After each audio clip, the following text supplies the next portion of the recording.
Hi అండి. మా మేనత్త వాళ్ళైతే ఊరు నుంచి వచ్చారండి నన్ను చూడటానికి. తెల్లవారుజామున ఆదివారం 4 గంటలకి దిగారండి నా కాడ.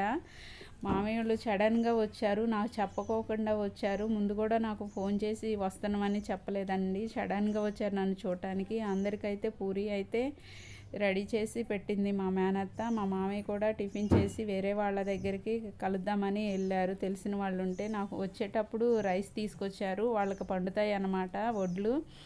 మా మామయ్య వాళ్ళ బాబు అనమాట. ఆ బాబు ఇక వచ్చిన దగ్గర నుండి ఒక క్షణం కూడా తీరిక లేదండి. ఎంతో ఆప్యాయంగా చేస్తుందండి పనులు. నేనైతే చాలా హ్యాపీగా ఉన్నాను. 3 డేస్ బట్టలైతే పిండింది. ఎండొస్తే బెడ్షీట్లు కూడా పిండుతాను అని చెప్పింది. ఇక నీట్‌గా షింక్‌లో ఉన్న గిన్నెలు మొత్తం క్లీన్ చేసిందండి. గ్యాస్ స్టవ్ క్లీన్ చేసిందండి. తను నా మేనత్తే కాదండి, నా చిన్ననాటి స్నేహితురాలు కూడా తను.